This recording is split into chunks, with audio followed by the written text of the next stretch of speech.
യോഗി ഇതിലേക്ക് ബ്രദറെ നമ്മള് യോഗി ബ്രദറെ ഇവര് ഈ തക്കിയാന്നല്ല, നല്ല ഒന്നാന്തരം ജിഹാദിയാണെന്ന് പറഞ്ഞു. ഇവര് വരുമ്പോ എന്ത് ഭവിതയുടെ വരുന്നറിയോ? ഇവര് വരുമ്പോ വന്നിട്ടുണ്ട് ബ്രദറെ, എന്തോ ബോബി ബ്രദറെ, അദ്ദേഹം ആ വന്നിട്ടുണ്ട്, ന്യൂബൈ വന്നിട്ടുണ്ട്, വന്നിട്ടുണ്ട്. എന്നാ പിന്നെ പറ എല്ലാം അജീഷ് ഉണ്ടല്ലോ. അജീഷ് ബ്രദറെ. ന്യൂമാൻ കേൾക്കുന്നോ? ന്യൂമാൻ ഞാൻ ന്യൂമാനെ കേൾക്കുന്നുണ്ട്. നിങ്ങൾ അതായത് നമ്മുടെ വിശ്വാസത്തെ വളരെ മോശമായ രീതിയിൽ ചിത്രീകരിക്കുമ്പോൾ നമുക്കത് സഹിക്കാൻ പറ്റും. അപ്പൊ നമുക്ക് സഹിക്കാൻ പറ്റില്ല. ന്യൂബൈനെ നിങ്ങളുടെ ഇല്ല. വിശ്വാസത്തെ ആരും അല്ല, മോശമായിട്ട് പ്രവർത്തിക്കില്ല. നിങ്ങളുടെ ആര് വാക്കുകൾ മോശമായിട്ട് എന്താണ്? ചിത്രീകരിച്ച് വെറുതെ എന്തിനാ താങ്കൾ കള്ളത്തരം പറയുന്നത്? ഞാനൊരു ഖുറാനായത്ത് വായിച്ചപ്പോ തന്നെ നിങ്ങൾക്ക് മോശമായിട്ട് തോന്നിയോ? അപ്പൊ അത്രയ്ക്ക് നിങ്ങൾ എന്ത് വൃത്തികെട്ട ഖുർആനായിട്ടാണ് സംഭവമാണ് വായിച്ചത്? ഖുറാനായത്ത്. നിങ്ങൾ അത് ചോദിക്കുക, എന്താണ് അതെന്ന് എന്നോട് ചോദിക്കുക, എന്നാലേ എനിക്ക് പറയാൻ പറ്റുള്ളൂ. എന്നാൽ ആ ശരി, 5-ന്റെ ഒന്ന് 51 പറഞ്ഞു എടുത്ത് തന്നെ. ഈ വായിക്കാൻ. 5-ന്റെ 51 5-ന്റെ 51 എടുത്ത് എടുത്തൊന്ന് വായിക്കാൻ വായിച്ചേ. എന്താണെന്ന് പറയൂ. എത്രയും 51 എന്താണ് സംഭവം എന്താന്ന് വെച്ചാൽ പറഞ്ഞോ. എനിക്ക് 5-ന്റെ നമ്മളെ 51. സംഭവം അല്ലല്ല, ഇനി എന്താണെന്ന് വായിച്ചാ മതി, ഇനി വായിച്ചാ മതി. ഇല്ല, 5-ന്റെ വായിച്ചാ 51. ഇനി മതി, ഞങ്ങൾ ആദ്യം വായിക്ക്. വായിക്കുന്ന കൂടെ പ്രശ്നം. ആ വായിച്ചിട്ട് അങ്ങ് നമ്മളെ പറഞ്ഞു. 5-ന്റെ എടുത്ത് 51. വായിച്ചിട്ടേ ബാക്കി സംഭവമുള്ളൂ. എടുത്ത് ആ എടുത്ത് വായിക്കണം, എന്നിട്ട് വായിച്ചിട്ട് ഇനി പറയാം. നമ്മളെ സംസാരിക്കും. നമ്മളെ അത്ര വേണ്ട, പണ്ഡിതനൊന്നുമല്ല. പാണ്ഡിത്യം എന്നാലും വേണ്ട. നിങ്ങൾ അത്ര പറഞ്ഞ പണ്ഡിതൻ അല്ലെങ്കിലും അങ്ങ് വായിച്ചിട്ട് ഇനി അങ്ങ് സംസാരിച്ചാൽ വായിച്ചിട്ട് മതി. ഇനി അങ്ങ് സംസാരിച്ചാൽ മതി വായിച്ച് ഇനി ന്യൂമാൻ. 5-ന്റെ 51 അങ്ങ് വായിച്ച്. എത്ര 5-ന്റെ 51? ആ അത് തന്നെ. 5-ന്റെ 51 എന്താ പ്രശ്നം? 5-ന്റെ 51 ആ വായിര്, എന്നിട്ട് ഞാൻ താങ്കൾ ആദ്യം പ്രശ്നം പറയാം. വായിക്കൂ. വായിക്കൂ വായിര്. അങ്ങോട്ട്.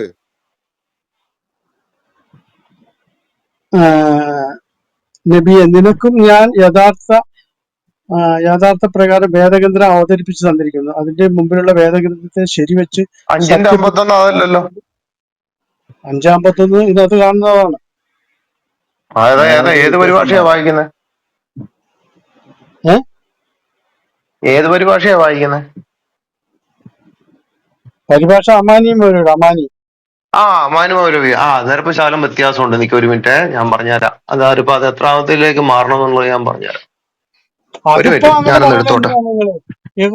ഖുർആനിലെല്ലാം ഒന്നാണെന്ന് വിശ്വസിക്കുന്ന ആളാണ് നമ്മള്. പിന്നെ അതിന് ആ അത് വ്യത്യാസം അന്നേരം നിക്ക് 5-ന്റെ 51 ഇപ്പൊ വായിച്ചത്. നിക്ക് ഞാൻ പറഞ്ഞുതരാം. 5-ന്റെ 51 വായിച്ചതില് തെറ്റ് വന്നില്ലേ? തെറ്റ. ആ നിക്ക് ഒരു മിനിറ്റ്. നാം യഥാർത്ഥ പ്രകാരം വേദഗ്രന്ഥം അവതരിപ്പിച്ചു തന്നിരിക്കുന്നു. അതിന്റെ മുമ്പിലുള്ള ആ വേദഗ്രന്ഥത്തെ ശരിവെച്ച് സത്യപ്പെടുത്തിക്കൊണ്ടായിരിക്കും. അതിൽ ആ മേൽനോട്ടം ചെയ്ത് 51 ആ നിങ്ങളുടെ അമാനുമൗലവിയുടെ ഖുറാൻ പ്രകാരം 54 വായിക്കും. വിശ്വസിച്ചവരെ അമാനുമൗലവി പരിഭാഷ യഹൂദികളെയും അമാനുമൗലവി പരിഭാഷപ്പെടുത്തിയതും യഹൂദികളെയും പ്രകാരം നസ്രാണി ഖുറാന്റെ ക്രിസ്ത്യാനികളെയും ആയത്തുകൾക്ക് എണ്ണത്തിൽ വ്യത്യാസമുണ്ട്. നിക്ക് ന്യൂമാനെ ഞാൻ ഒന്ന് പറയട്ടെ. അത് ഖുറാന്റെ ഇത് പറയാ, ആയത്തുകൾക്ക് എണ്ണത്തില് ഇത് വ്യത്യാസമുണ്ട്. പറയല്ലേ, ആ ഇനി ഇതിപ്പോ 54 പറയട്ടെ. പറഞ്ഞു. ഈ ആ അത് 54 പറഞ്ഞു. വായിക്കട്ടെ. 54 ആ വിശ്വസിച്ചവരെ വായിര്. യഹൂദികളെയും നസ്രാണി ക്രിസ്ത്യാനികളെയും നിങ്ങൾ ബന്ധുമിത്രകതികളാക്കി അവരെ സഹായികളാക്കി വെക്കരുത്. ഇവരിൽ ചിലരുടെ തമ്മിൽ ബന്ധുമിത്രങ്ങളാകുന്നു. നിങ്ങൾ അവരിൽ നിന്ന് ചിലരുടെ എന്നല്ല, അവരിൽ ചിലരുടെ.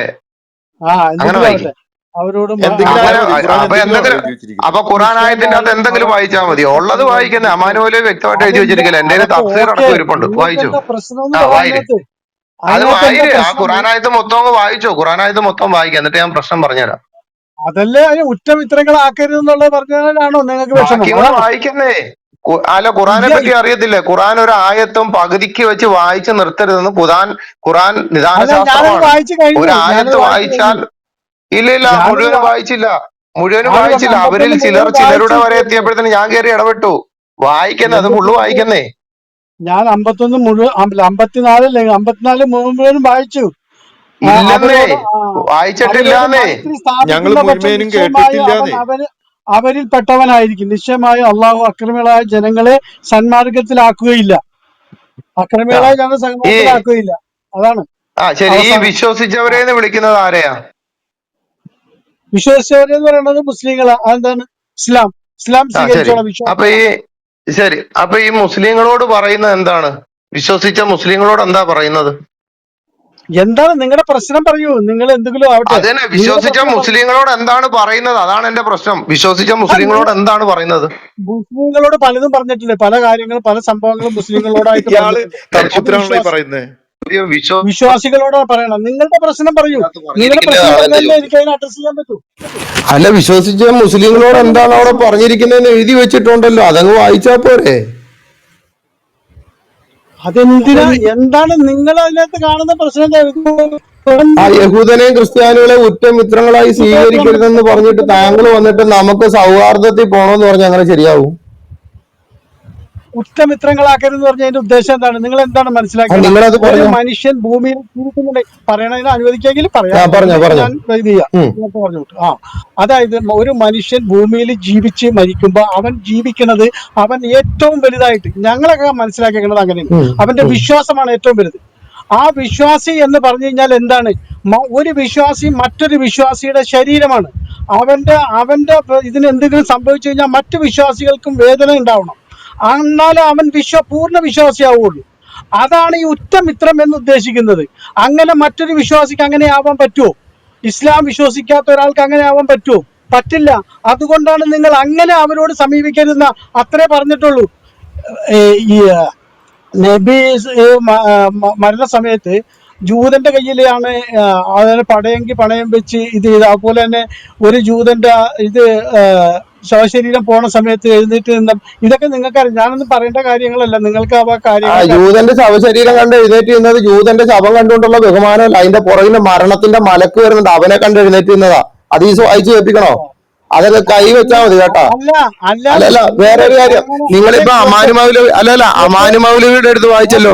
അമാനു മൗലവി അതിന്റെ തഫ്സീർ എന്താ എഴുതി വെച്ചിരിക്കുന്നത്? 5:54 തഫ്സീർ എന്താ എഴുതി വെച്ചിരിക്കുന്നത്? ആരെങ്കിലും എന്തെങ്കിലുമൊക്കെ എഴുതി വെക്കട്ടെ. ഒന്നാമത് മൈക്ക് കൂട്ടി ഞാൻ വായിച്ചു കേൾപ്പിക്കാം. അമാനു മൗലവി എന്ത് പിണ്ണാക്ക എഴുതി? താങ്കൾ പറഞ്ഞ അതേ സിസ്റ്റത്തിൽ തന്നെ അമാനു മൗലവി എന്താ എഴുതി വെച്ചിരിക്കുന്നത് ഒന്ന് കേട്ടു നോക്ക്. ഞാൻ വായിക്കാം കേട്ടോ. ഓൻ അവിടെ മൈക്ക് മൂട്ടി.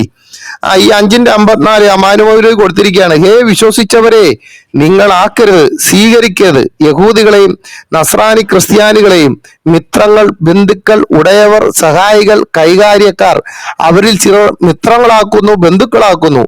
ചിലരുടെ ആരെങ്കിലും അവരോട് മൈത്രി സ്ഥാപിച്ചാൽ അവരെ ബന്ധുവാക്കിയാൽ നിങ്ങളിൽ നിന്ന് എന്നാൽ നിശ്ചയമായും അവൻ അവരിൽപ്പെട്ടവനാണ്. നിശ്ചയമായോ അല്ലാഹു സന്മാർഗത്തിലാക്കുകയില്ല എന്ന് വായിച്ചു പോവല്ലേ?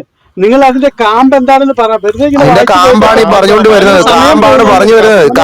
കാമ്പ് പറയുമ്പോഴത്തേനും കൂമ്പിന് കയറി കാമ്പ് പറയുമ്പോ കൂമ്പിന് വിഷമമുണ്ട്.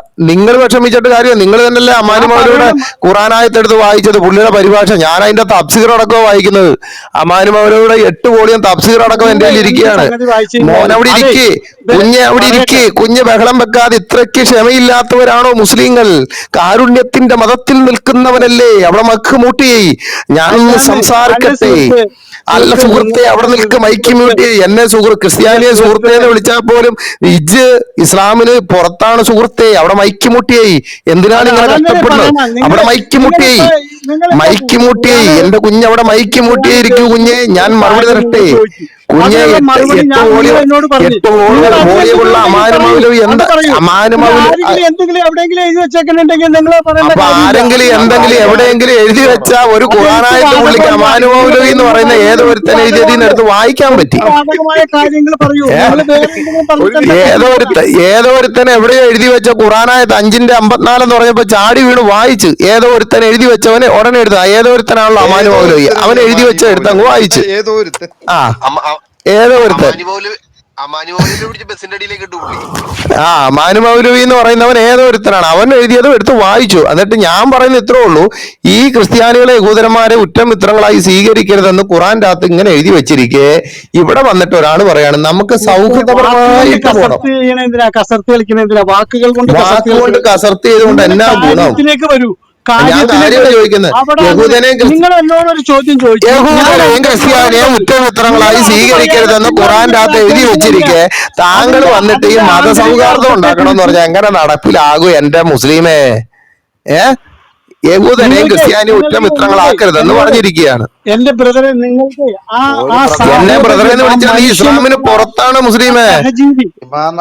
ആ സഹജീവി സ്നേഹം പോലും നിങ്ങൾക്ക് സാധിക്കുന്നില്ല. അതെന്തുകൊണ്ടാന്ന് സഹജീവി അല്ല, ഞങ്ങളെ സഹജീവിയായിട്ടോ ഞങ്ങളെ ഒരു സഹോദരനായിട്ടോ കാണരുതെന്ന് നിന്റെ ഖുറാന്റെ അകത്ത് എഴുതി വെച്ചിരിക്കുകയല്ലേ മുസ്ലിമേ? മുസ്ലിമേ അങ്ങനെയാണെന്നുണ്ടെങ്കിൽ ഞാൻ സംസാരിക്കുന്നതിന്റെ മുകളിൽ എത്തി സംസാരിക്കൊന്നും തോന്നുന്നില്ല. ഞാൻ പറയുകയാണ് ഈ ഖുറാന്റെ അകത്തിൽ ആകദേവൻ ഒടുക്കത്തെ പ്രവാചകനായ ഒടുക്കത്തെ പുസ്തകം എന്നും പറഞ്ഞുകൊണ്ട് ഇറക്കി വിട്ടിരിക്കുന്ന ഈ പുസ്തകത്തിന്റെ അകത്ത് ഒരു മനുഷ്യനെ സ്നേഹിക്കാൻ വേണ്ടി ഈ പറയുന്ന ഈ പുസ്തകം പഠിപ്പിക്കുന്നില്ല. എന്നിട്ട് ഈ മുസ്ലിം വന്നിട്ട് ഇവിടെ വന്നിരുന്നിട്ട് പറയുകയാണ് ഇത്രയ്ക്ക് കള്ളത്തരം പറഞ്ഞ് ജീവിക്കുന്ന മുസ്ലിമിന് എന്ത് ചെയ്യാൻ പറ്റും? കാരണം ഖുറാന്റെ 5:54 അമാനും മൗലവിയും ബാക്കിയുള്ള തഫ്സീറിന്റെ അകത്ത് 5:51 എഴുതി വെച്ചിരിക്കുകയാണ്. വിശ്വസിച്ചവരെ മുസ്ലിമെ മേത്ത ദുൽക്ക നിന്നോടാണ് പറയുന്നത് യഹൂദനെയും ക്രിസ്ത്യാനികളെ ഉറ്റമിത്രങ്ങളായി സ്വീകരിക്കരുതെന്ന് എന്ന് എഴുതി വെച്ചിരിക്കുക. ഇവിടെ വന്നിട്ട് പറയുകയാണ് നമുക്ക് സൗഹാർദ്ദത്തിൽ പോകണ്ടേന്ന്. ആരിപ്പോ ഈ വന്ന് പറഞ്ഞോ മുസ്ലിം ആണോ? അല്ല, ഇവൻ ഏതോ കാഫിർ, ഏതോ ഖുറാഫാണ് ഇവൻ, ഏതോ കുഫീറ. കാരണം ഇത് ഏതോ കാഫിറാണ്. അല്ലെന്നുണ്ടെങ്കിൽ ഇവിടെ വന്നിട്ട് ഖുറാൻ എതിരായിട്ട് സംസാരിക്കും ഇദ്ദേഹം. നിങ്ങളൊന്ന് ചിന്തിച്ചു നോക്കി, എന്നെ കേൾക്കുന്നവരൊന്ന് ചിന്തിച്ചു നോക്കിയേ. ഖുറാനെതിരായിട്ട്, മുഹമ്മദിനെതിരായിട്ട്, ഇസ്ലാമിനെതിരായിട്ട് 1 മുതൽ 114 അധ്യായമുള്ള ഖുറാനെതിരായിട്ട്, അള്ളാഹുവിനെതിരായിട്ട്, 72 ഹൂറികൾക്കെതിരായിട്ട്, മദ്യപ്പുഴയ്ക്കെതിരായിട്ട്, തുടുത്ത മാരോടുള്ള തരുണീമണികൾക്കെതിരായിട്ട്, മദ്യവും പാലും പുഴയും ഒഴുകുന്ന പുഴയ്ക്കെതിരായിട്ട് സംസാരിക്കുന്ന ഈ മുസ്ലിം, നിങ്ങളൊന്ന് ചിന്തിച്ചു നോക്കി, ഇയാൾ മുസ്ലിം ആണോ? ഇയാള് സത്യം പറയാൻ മുർത്തതല്ലേ? ഇയാള് മുർത്തതല്ലേ? കൊടുത്ത മാറിടമുള്ള സ്ത്രീയൊക്കെ ഉപേക്ഷിക്കുകയാണ്. നമ്മുടെ മുമ്പിൽ ഒരു മതസൗഹാർദ്ദം സ്ഥാപിക്കാൻ വേണ്ടി 72 ഹൂറികളെ ഉപേക്ഷിക്കുകയാണ് പുള്ളി. മദ്യപ്പുഴയെ ഉപേക്ഷിക്കുകയാണ്. അന്ത്യനാളിൽ അള്ളാഹു എന്ത് ചെയ്യും? പരിശോധന ഏൽക്കാത്ത ലിംഗവുമായിട്ട് വന്ന് നിൽക്കും. അതിനെയൊക്കെ ഉപേക്ഷിക്കുകയാണ് പുള്ളി. മതസൗഹാർദ്ദം ഭൂമിയിൽ എങ്ങനെയുണ്ട്? നിങ്ങളൊന്ന് ചിന്തിച്ചു നോക്കി. എന്റെ പൊന്നെ മോനെ, ഇവിടെ ഒക്കൂല കേട്ടോ, ഇവിടെ ഒക്കൂല. അതുകൊണ്ട് എന്ത് ഗുണമാണുള്ളത്? എന്ത് ഗുണമുണ്ട്? ക്രിയാത്മകമായ രീതിയിൽ നിങ്ങൾ സംസാരിക്കും, ഉപകാരപ്പെടുന്ന രീതിയിൽ ഉപകാരപ്പെടട്ടെ. വേറെ ഞാനോട്ടെ, പുള്ളിയുടെ ഒരു കാര്യം പറഞ്ഞു. ഞങ്ങളുടെ ഒരാൾക്ക് അല്ലല്ല നിക്ക് ഒരു മിനിറ്റ്. ഇദ്ദേഹത്തിന്റെ പേരെന്താ? ന്യൂമാൻ ഒന്നും അല്ലല്ലോ, പുള്ളിയുടെ പേരെന്താ? അഷ്റഫ്. അഷറഫ് ഇവിടെ പറഞ്ഞ ഒരു കാര്യമുണ്ട്. അഷറഫ് പറഞ്ഞു ഞങ്ങളുടെ ഒരു അവയവത്തിന് വേദന ഉണ്ടാവുന്നു. നിങ്ങളുടെ പുസ്തകം എന്ന് പറയുന്ന ഈ പുസ്തകം ഉണ്ടല്ലോ, ഈ 114 അധ്യായമുള്ള ഈ ഖുറാൻ ഇങ്ങോട്ട് ഇറങ്ങുന്നതിന് മുമ്പേ വിശുദ്ധ കാര്യത്തിലേക്ക് വരിക.